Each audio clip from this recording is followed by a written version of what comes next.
श्री गुरु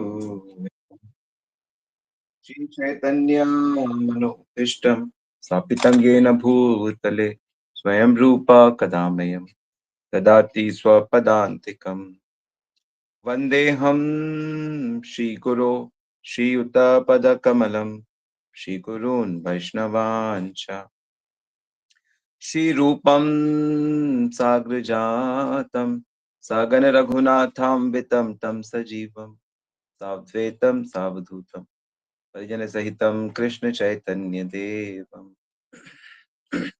श्री राधा कृष्ण पदान सगन ललिता श्री विशाखान्वितं च जय श्री कृष्ण चैतन्य प्रभु नित्यानंद श्री अद्वैत गदाधर शिवासादि गौर भक्त वृंदा हरे कृष्ण कृष्ण कृष्ण हरे हरे हरे राम राम राम हरे हरे। हरे कृष्णा, सभी का बहुत बहुत स्वागत है नित्य श्रवण की कथा में। और चैतन्य महाप्रभु की शिक्षाएं, इसका हम लोग श्रवण कर रहे हैं। तो हमने अभी तक चर्चा की थी कि जो भक्ति है वो मेरे जीवन का सबसे मुख्य चीज होना चाहिए। एक बार वो जो मुख्य रास्ता जीवन का भक्ति बन जाए तो उसी को हम वास्तविक श्रद्धा कहेंगे।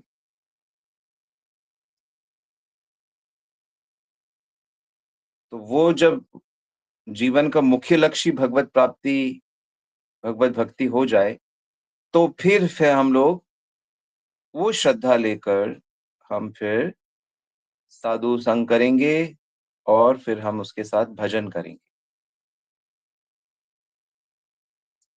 और जैसा मैंने कल बताया था आप लोगों को कि कृष्ण भक्ति करने से मेरा सब कुछ परफेक्ट हो जाएगा।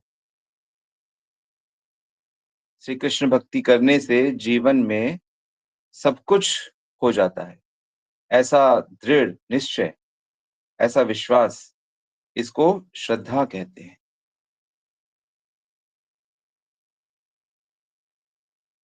उससे पहले ये बात बताई थी, उससे पहले जब ये बात समझ में आ जाती है कि मैं श्री कृष्ण का नित्य दास हूं, तो फिर ये ऐसी श्रद्धा उत्पन्न होने लगती है। तो अब इसके बाद क्या होता है? एक बार जब ऐसी श्रद्धा जीवन में आ जाती है तो वो अच्छे भक्तों के साथ, साधुओं के साथ मिलकर उसका भजन आगे बढ़ता है और भजन कर करके वो अपने अनर्थों को दूर करता है। इसकी भी हमने थोड़ी चर्चा करी थी। और फिर जैसे ही अनर्थ, बेकार के कर्मों के फल, उसके बीज, वो सब हटने से श्रद्धा के साथ फिर निष्ठा, रुचि, आसक्ति, भाव, प्रेम आदि सिस्टमैटिकली हमारे जीवन में आता है।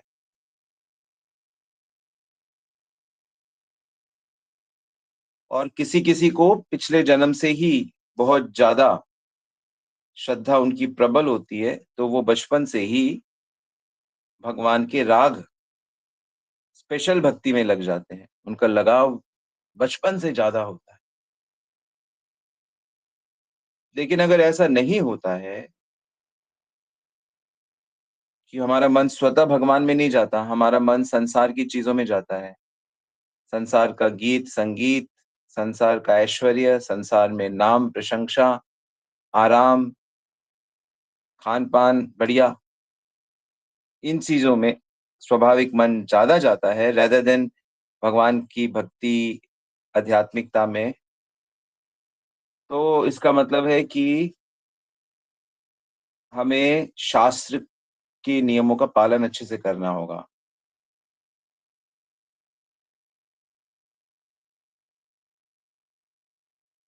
और शास्त्र का पालन करने का मतलब है गुरु को स्वीकार करना। गुरु स्वीकार करने का मतलब ही है कि आप शास्त्र का पालन कर रहे हो, अन्यथा किस गुरु की क्या आवश्यकता है। पर ये शास्त्र की आज्ञा है कि एक उन्नत वैष्णव के शरण में रहकर उनकी आज्ञा का पालन करते हुए जैसे वो भक्ति कर रहे हैं, उनकी आज्ञा में रह के भक्ति करना। और गुरु की, सद्गुरु की सब आदेश, निर्देश का पालन करते हुए भजन करते-करते वो फिर जो श्रद्धा है, वो बड़ी पक्की हो जाती है। तो इसको नोट कर लें, बड़ी पक्की हो जाती है। अगर हमें ये सिद्धांत ठीक से समझ नहीं आते हैं, तो हम क्या करते हैं कि हम भजन करते हैं, लेकिन शिथिल, कच्चा। जैसे कोई खिचड़ी बनी है, बन रही है हाँ, कच्ची कच्ची बनी, मज़ा नहीं आएगा उसमें। गुरु धारण है, गुरु है जीवन में, लेकिन उनके प्रति उनके आदेशों का पालन करने में वो निष्ठा नहीं है, ज़िद नहीं है, तो वो गुरु धारण कच्चा है, कच्चा। जैसे कच्ची खिचड़ी, कच्ची रोटी, कच्ची दाल।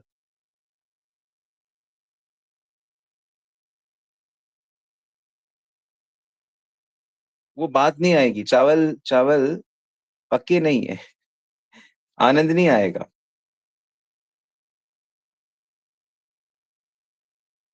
तो बाहर से तो दिख रहा है, अरे आपके गुरुजी हैं? हाँ जी, हाँ जी, हाँ जी हैं। आपके और हमारे भी हैं। आप भगवान का नाम लेते हो? हाँ जी, हम भी लेते हैं। आप भी लेते हैं? बाबा जी, हाँ जी, हम भी लेते हैं। आप दीक्षित हैं? हाँ जी, दीक्षित हैं, तभी तो गुरु हैं। आप दीक्ष हाँ जी, हम भी दीक्षित। लेकिन वो श्रद्धा नहीं है, इसलिए वो कच्चा है सब। तो शास्त्र और गुरु के वचनों में पूरा विश्वास होना ही श्रद्धा का लक्षण है। इसलिए शास्त्र की चर्चा प्रतिदिन सदा होती रहनी चाहिए और भाग्य से हम लोग ये काम करते हैं। आई थिंक मेरे जीवन में तो ये है कई वर्षों से कि हम प्रतिदिन ही शायद ही कोई दिन हो कि शास्त्र की चर्चा या पठन या श्रवण ना हुआ हो।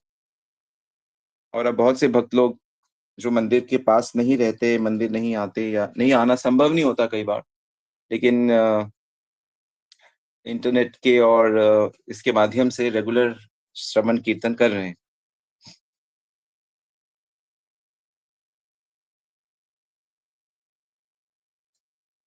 तो चैतन्य महाप्रभु का एक बड़ा सुंदर जीवन में उदाहरण आता है कि चैतन्य महाप्रभु जब अ, बनारस की गलियों में महाप्रभु तो जहाँ भी जाते थे सब नृत्य करते रहते थे भावावेश में। तब तो बनारस एक बड़ा शहर मतलब काफ़ी उसकी ने बात ही कुछ और थी, आजकल की जैसी नहीं। आजकल भी नाम है काफ़ी। तो गलियों में नाचते थे तो एक बार वहाँ के स सन्यासियों ने महाप्रभु को बुलाया और पूछा कि आप सन्यासी होकर ऐसे नाचते-गाते क्यों हैं? क्योंकि सन्यासियों के लिए ये गीत, संगीत, नृत्य, श्रृंगार ये सब वर्जित है। तो चैतन्य महाप्रभु कहते हैं कि प्रभु कहे सुनु श्रीपाद इहार कारण, मैं आपको इसका कारण बताता हूँ। गुरु मोरे मूर्ख देखी करी लो शासन। मेरे गुरुजी ने मुझे देखा कि ये तो मूर्ख है। तो गुरु के आगे हमें ऐसे ही रहना चाहिए मूर्ख, मूर्ख। गुरु के आगे मूर्ख रहना चाहिए। भगवान हमको सिखा रहे हैं। गुरु मोरे मूर्ख देखी करी लो शासन, मूर्ख तुम्ही तुम्हार नहीं वेदांत अधिकार। कृष्ण नाम जपो सदा एई मंत्र सार। कृष्ण मंत्र होइते होबे संसार मोचन। कृष्ण नाम होइते पावे कृष्णेर चरण। नाम बिना करी काले नाही आर धर्म। सर्व मंत्र सार नाम एई शास्त्र मर्म। तो बोली एक श्लोक सिखाए लेना मोरे। कंठ करी एक श्लोक करी ह विचारे। हरिर नाम हरिर नाम केवलम। कलो नास्तेव नास्तेव नास्तेव गतिरन्यथा। ये आज्ञा पाइया नाम लई अनुक्षण। नाम लईते लईते मोर भ्रांतो हइलो मन। धैर्य धरिते नारी हइलाम उन्माद। हंसी कादी नाची गाए जैसे मद मत। तबे धैर्य धरि मने करिलाम विचार। कृष्ण नामे ज्ञान इच्छन होइलो आमार। पागल होइला मामी धैर्य नाही मने। एतो चिंते निवेदिलम गुरुरु चरणे। किबा मंत्र दिबा गोसाई किबा तार बल। जपिते जपिते मंत्र करिलो पागल। हसाए नचाए मोर कराए क्रंदन। एतो सुनी गुरु मोरे बलिला वचन, कृष्ण नाम महामंत्र रहित स्वभाव, जय जपे तारे कृष्ण उपजाए भाव, कृष्ण विषय प्रेमा परम पुरुषार्थ, चार आगे तृणा तुल्य चारि पुरुषार्थ। कह रहे क्या कारण है कि आप ये नाचते गाते रहते हो? आपको तो ब्रह्म का चिंतन करना चाहिए, वेदांत का अध्ययन करना चाहिए, लेकिन आप भावुक होके नाचते गाते रहते हो। सन्यासियों के लिए महाप्रभु ने बड़े हाथ जोड़कर प्रेम से कहा कि जब मैं अपने गुरु जी के पास गया तो उन्होंने कहा कि देखो तुम मूर्ख हो भाई, तुम्हारी बुद्धि इतनी विकसित नहीं है, तुम वेदांत जैसे कठिन शास्त्र तुम पढ़ लिख नहीं सकते, समझ नहीं सकते। इसलिए तुम सब प्रकार के मंत्रों का जो सार है, हरे कृष्ण महामंत्र है, तुम इसी का जप करो, इसी का कीर्तन करो। ये कृष्ण मंत्र, ये कृष्ण नाम लेने से तुम्हें संसार की जो लगाव, आसक्ति है वो दूर हो जाएगी और कृष्ण के चरणों में तुम्हारा प्रेम हो जाएगा। कलयुग में कृष्ण नाम ही जीवों का एकमात्र धर्म है। कलयुग में दूसरे धर्मों का इतना फल नहीं मिलता। दूसरे धर्म अपने फल इतना दे नहीं पाते। हरिनाम कीर्तन के साथ यदि थोड़े दूसरे धर्म किए जाएँ तो उनका फल मिलता है। नहीं तो अलग से हरिनाम को छोड़कर यदि कोई दूसरे धर्मों का पालन करता है, वो निष्फल हो जाता है। तो मेरे गुरुजी ने मुझे एक श्लोक सिखा दिया। कौन-सा श्लोक? सरल श्लोक जो मैं याद रख सकूँ। हरिर्नाम हरिर्नाम नाम केवलम, कलो नास्तेव नास्तेव नास्तेव गतिरन्यथा। तो जब मुझे गुरुजी की आज्ञा मिली, तो निरंतर मैं हरि नाम जपने लगा। धीरे-धीरे मेरी दशा ऐसी हो गई कि नाम करते-करते मेरे शरीर की सुध-बुध भूल गया। मन पागल के समान हो गया। अपने को सँभाल नहीं पाता, यहाँ तक कि कभी हँसने लगता, कभी रोने लगता, कभी उन्मत्त होके नाचने लगता। मेरा धैर्य, मेरी हालत बड़ी अजीब-सी हो गई। मुझे लगा मैं कहाँ फँस गया? कहाँ तो कृष्ण नाम से ज्ञान का उदय होना चाहिए था, लेकिन जो थोड़ा बहुत ज्ञान था मेरा वो भी ठग गया, बुद्धि काम नहीं करती, पागलों की तरह मेरा हाल हो गया। तो मैंने फिर वो गुरुजी से जाके पूछा कि गुरुजी मेरे को ऐसा क्या हो गया है? मैं कैसा मंत्र आपने मुझे दे दिया है, इसका क्या मैं प्रभाव कहूँ कि जैसे ही मैं कृष्ण नाम जपता हूँ, ये मेरे को कभी नचाता है, हँसाता है, गवाता है, रुलाता है। मैं क्या करूँ? इसका कोई इलाज करिए। तो मेरी बात सुनकर गुरुजी बड़े प्रसन्न हुए, बोले, "बेटा, ये तो बड़े आनंद की बात है। कृष्ण नाम महामंत्र जो ये है, इसका स्वाभाविक फल है कि जो इसका जप करता है, कीर्तन करता है, उसका कृष्ण के चरणों में प्रेम हो जाता है। और ये कृष्ण प्रेम ही जीवों का परम पुरुषार्थ है, वो परम लक्ष्य है जिसकी प्राप्ति इसको करनी है। 4 प्रकार के जो पुरुषार्थ होते हैं, धर्म, धन, अर्थ, काम, इच्छाओं की पूर्ति और मोक्ष, ये सब इस प्रेम के सामने कुछ नहीं है, एक घास के टुकड़े के समान है, अति तुच्छ हैं। तो शास्त्रों का हमें विचार करना चाहिए कि शास्त्र क्या कह रहे हैं, कलयुग में शास्त्र क्या कह रहे हैं। लोग तो बहुत कुछ कर रहे हैं। आप भारतवर्ष में देखिए, हर तीर्थ में जाइए, आप गली-गली देखिए लोग कितना कुछ कर रहे हैं।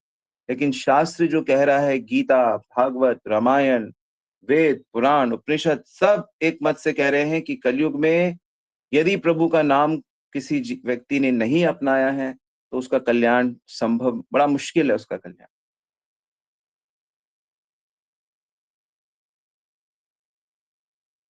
तो शास्त्रों की इस बात को कलियुग में यही विशेष बताया गया है।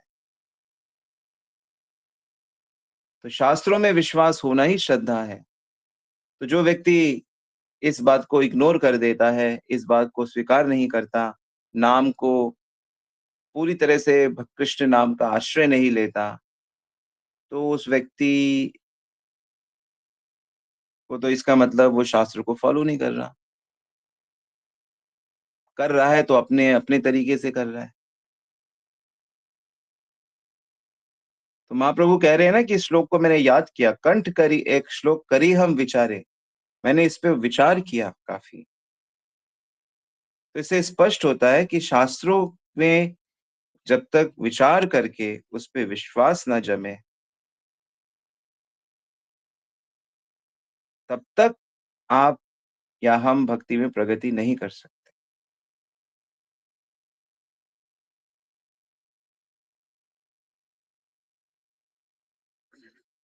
तो ये जो वेद शास्त्र हैं, जिसे हमारी शिक्षा पद्धति से अलग हो गए हैं अभी, ये भगवान की कृपा से हमारे जीवन में आए हैं।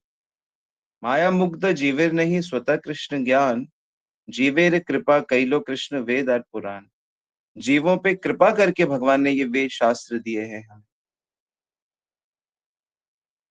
आज आज प्रभुपाद की और भक्ति सिद्धांत महाराज की कृपा से देश-विदेश में लोग धार्मिक जीवन जी रहे हैं, शुद्ध जीवन जी रहे हैं। नो नशा। और हमारे देश में लोग नशा कर रहे हैं। नो मांसा, जो हर तरह का मांस खाने वाले लोग हैं, वो अंडा भी नहीं खा रहे हैं। और हिंदू लोग बकरी भी खा रहे हैं, मुर्गी भी खा रहे हैं और जाने अब क्या-क्या खाना शुरू कर चुके हैं, अंडा भी खा रहे हैं। तो जो पाप बाहर के लोग करते थे, वो लोग तो अब वेद धर्म का पालन कर रहे हैं और हमारे देश के लोग उस तरफ, गंदगी की तरफ चल रहे हैं। तो इससे क्या पता चलता है? इससे पता चलता है कि जो शास्त्रों पे विश्वास होता है, वो 2 तरह का होता है। एक होता है कोमल श्रद्धा, एक होता है दृढ़ श्रद्धा।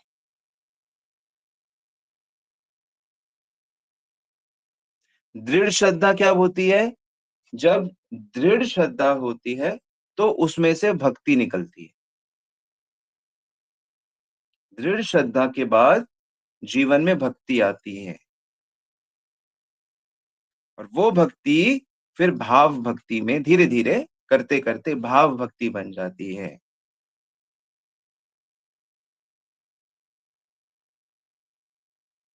भाव भक्ति बन जाती है। तो इसके बारे में चैतन्य महाप्रभु सनातन गोस्वामी को बताते हैं, "कोनो भाग्ये कोनो जीवे श्रद्धा यदि होय, तौबे से जीव साधु संग कराए।" किसी भाग्य से अगर किसी मनुष्य के अंदर श्रद्धा उत्पन्न होती, कौन-सी श्रद्धा? बताइए तो ज़रा कौन-सी श्रद्धा की बात हो रही है? मैसेज में ना, कौन-सी श्रद्धा की बात हो रही है?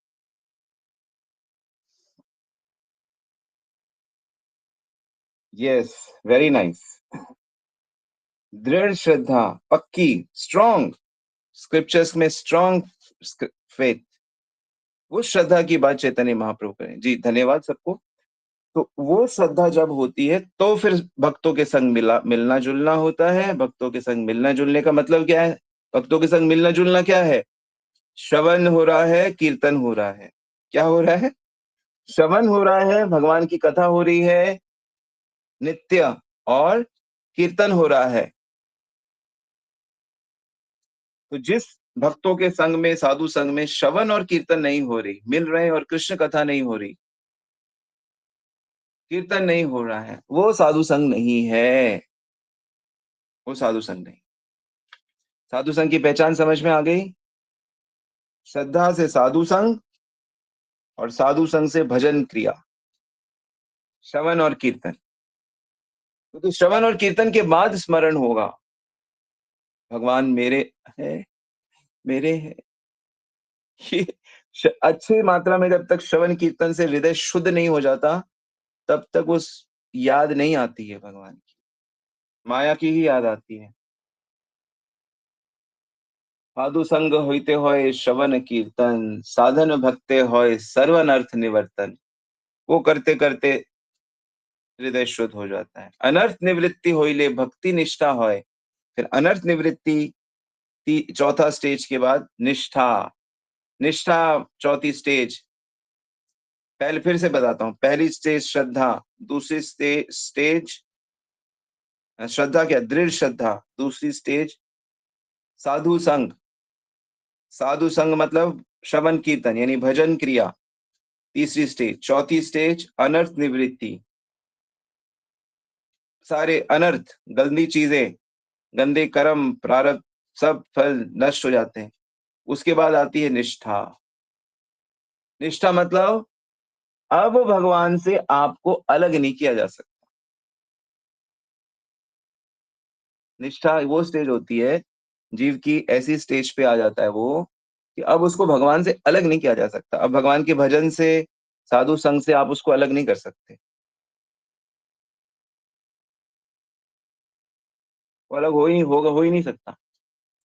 निष्ठा के बाद रुचि, रुचि के बाद आसक्ति, आसक्ति के बाद भाव, फिर प्रेम के बीच रति, भाव या रति, फिर प्रेम। सही रति गाढ़ होइले धरे प्रेम नाम, सही प्रेम प्रयोजन सर्वानंद धाम।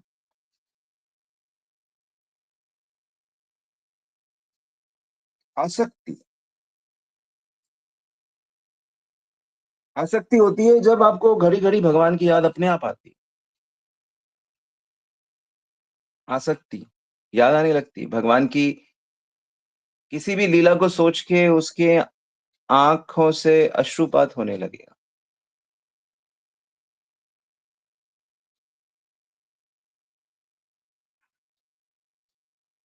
तो ये सब जो स्टेज है, ये जीवों का परम लक्ष्य है।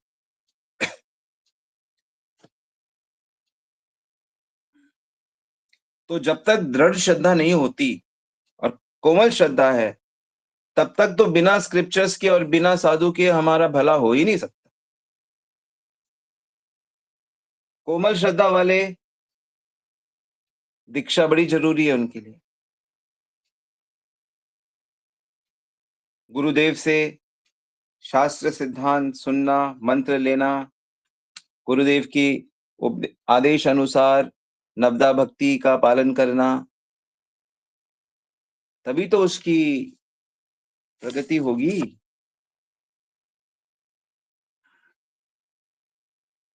संबंध ज्ञान, 10 मूल तत्व, मैंने पहले भी चर्चा करी है, आगे भी करूंगा। 10 मूल तत्व का ज्ञान होना चाहिए।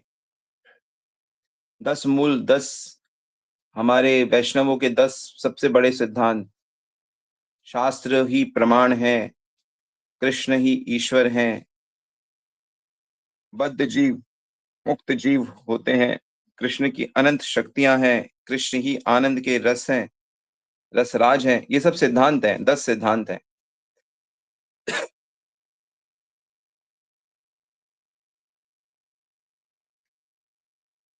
लेकिन जिन लोगों की बड़ी दृढ़ श्रद्धा होती है ना, उनको, वो बस हरिनाम करके ही अपना नैया पार करा लेते हैं।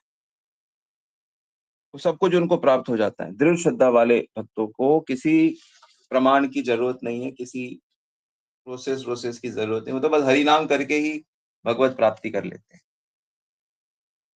लेकिन अगर दृढ़ श्रद्धा नहीं है, जैसे कि दृढ़ श्रद्धा नहीं है, तभी तो संसार में लोग रहते हैं। ये तो सब वृंदावन ना भाग जाए, तभी तो इधर उधर की बातें। जब आप इधर, जब कृष्ण छोड़कर कुछ और बात ही नहीं करते, वो दृढ़ श्रद्धा होती है।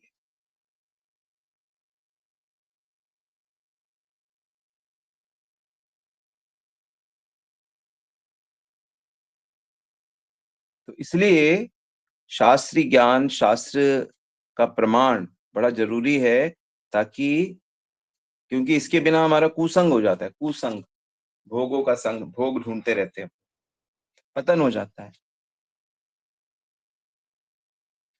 वेदों में तो बहुत कुछ है, कर्म ज्ञान भक्ति, उसमें से भक्ति निकालना आसान नहीं है। जैसे कोई पेड़ होता है ना, पेड़, पेड़ में से फल निकालना आसान थोड़ी होता है। पेड़ में इतने पत्ते हैं, तने हैं, डालियां हैं, फूल हैं, तरह तरह की चीजें हैं। तो इसलिए वेद पुराण, क्योंकि क्योंकि हिंदू धर्म में भी आपने देखा होगा कि हर व्यक्ति कोई ना कोई ईश्वर की किताब पढ़ के उसी का पाठ करता रहता है।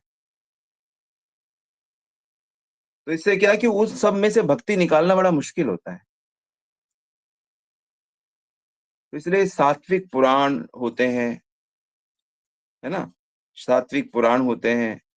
सात्विक पुराणों में भागवत पुराण सबसे मुख्य होता है, और भागवत पुराण में जो विधियां हैं वो हमारे लिए ग्रहण है।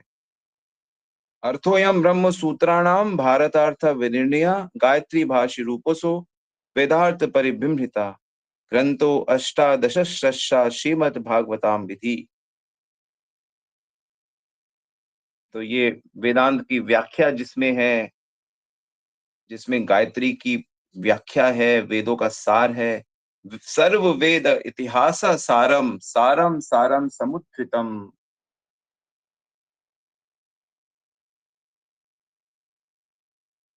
सारे वेद, उसका सार भागवत पुराण में है। तो भागवत पुराण घर पे होना चाहिए, इस साल में अपने घर पे जरूर लाइए। भागवत पुराण बहुत आवश्यक है।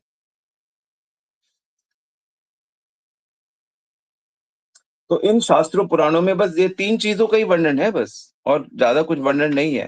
पहला क्या संबंध, दूसरा क्या अभिधेय, और तीसरा क्या प्रयोजन। कृष्ण संबंध है, हमारा कृष्ण से संबंध है। भक्ति अभिधेय है, भक्ति वो प्रोसेस है जिसके माध्यम से हम कृष्ण की प्राप्ति करते हैं। और लक्ष्य क्या है, कृष्ण प्रयोजन। संबंध अभिधेय, प्रयोजन क्या है, लक्ष्य क्या है, कृष्ण प्रेम। वेद शास्त्र कहे संबंध अभिधेय प्रयोजन कृष्ण प्राप्य संबंध भक्ति प्राप्य साधन अभिधेय नाम भक्ति प्रेम प्रयोजन पुरुषार्थ शिरोमणि प्रेम महाधन।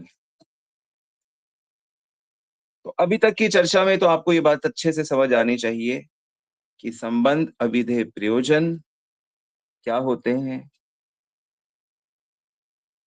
हमारा कृष्ण से संबंध है, कृष्ण से वो संबंध स्थापित करने के लिए जो श्रवण कीर्तन नवदा भक्ति की जाती है वो भक्ति अभिधेय है।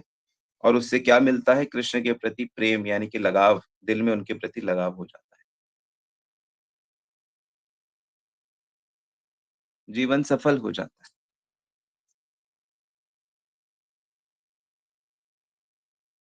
बस हो गया। बाकी डिटेल में कल सुनेंगे फिर, संबंध आदि प्रयोजन आदि कृष्ण स्वरूप दर्शन आदि काफी धीरे धीरे सुनते जाएंगे, समझते जाएंगे। हरे कृष्णा।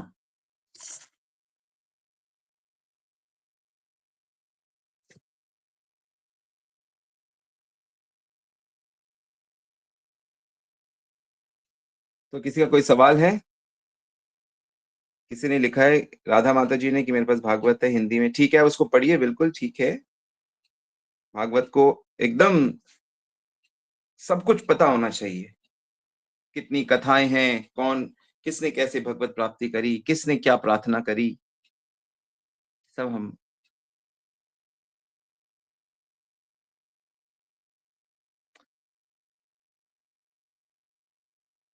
यस।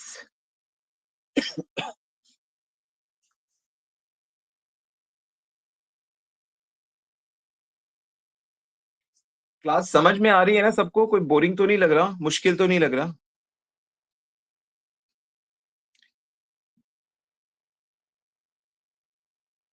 देखो, अगर आप पॉइंट्स लिखोगे तो आपको अच्छा लगेगा, आप नहीं लिखोगे तो आपको इतना अच्छा नहीं लगेगा। यस। बहुत आनंद आ रहा है प्रभु जी, स्वामी जी दंडवत प्रणाम। नोट्स बना रहे हो आप? जी, लिख रहा है, एक एक पॉइंट लिख रहा है। बहुत सुंदर। जी, तो आनंद आएगा, समझ में आएगा। हाँ, और कुछ चीजें समझना है तो फिर पूछ लीजिए। जी, हरे कृष्णा।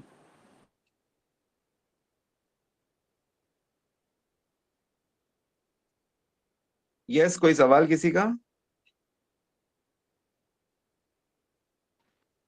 हरे कृष्णा प्रभु, धन्यवाद प्रणाम। अ, यस प्रभु जी प्रभु। चैट में ना आशा माता जी कुछ साधना कैंप की इंफॉर्मेशन मांग रहे थे, एक बार आप अनाउंस कर दीजिएगा थोड़ा सा। साधना कैंप का डिटेल यहाँ लिखा है आपने। 11 जून से 15 जून तक हरिद्वार में है और ऋषिकेश भी दर्शन है। तो इसमें क्योंकि पूरे साल भर हम लोग बहुत बिजी रहते हैं और ऐसे, तो भक्ति में क्या है ना, बीच बीच में थोड़ा अलग होके पूरा 24 आवर्स हमें भक्ति में डूबना चाहिए। तो हर समय तो संभव नहीं है, तो छुट्टियां होती हैं, लोग परिवार वाले हैं, बच्चे और स्कूल नौकरी में इतना फंसे रहते हैं। तो इसलिए हम लोग साल में अभी एक बार ऑर्गेनाइज करते हैं, आगे चलेंगे तो 2 बार करेंगे। तो हर साल हम लोग 4-5 दिन का ऐसा ऑर्गेनाइज करते हैं, जिसमें सुबह से शाम तक 32 माला जप, 2-3-4 घंटा कीर्तन, 4-5 घंटा लेक्चर्स, गंगा स्नान, भक्तिमय प्लानिंग, डिस्कशन, नृत्य, ड्रामा वगैरह सब करते हैं। तो बेसिकली भक्ति का जो रस है, उसको हम लोग ग्रहण करते हैं। तो जो भी भक्ति कर रहे हैं, सब लोग बड़े उत्साही होते हैं ऐसे प्रोग्राम्स में। तो आप लोग कोऑर्डिनेटर से कांटेक्ट कांटेक्ट करके अपनी सीट बुक करा सकते हैं, क्योंकि लिमिटेड सीट्स ही होती हैं हमेशा। एक लेवल तक ही हम भक्तों को बुला सकते हैं, क्योंकि स्पेस की बात होती है ना। तो जो सबसे पहले जो 110 लोग आएंगे, उन्हीं को हम ले जा सकते हैं।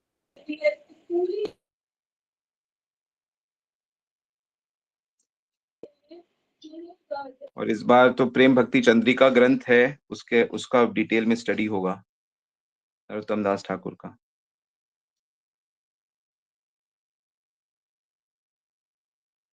तो दूर दूर से भी जो भक्त हैं वो मिल नहीं पाते हैं, कि हम दूर रहते हैं, तो ये अच्छा समय होता है कि साल में एक बार कम से कम यात्राओं में, दिसंबर में यात्रा होती है और जून में कैंप होता है। तो उसमें भक्त लोग दूर से भी आ जाते हैं और भक्तों का संग होता है।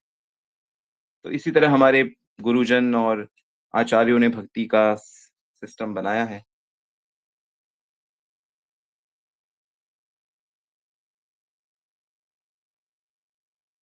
All right. आशा माता जी, अपने नाम दे दिए अपने।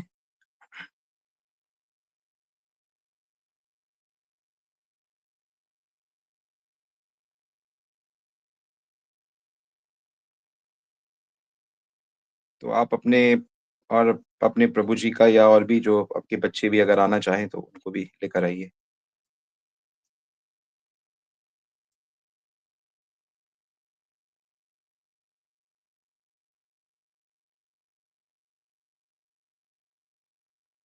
ऑल राइट, तो हम लोग यहीं रुकते हैं। Thank you very much. शिला प्रभुपाद की जय, गुरु महाराज की जय, सब भक्तवृंद की जय, गौर प्रेमानंदी है।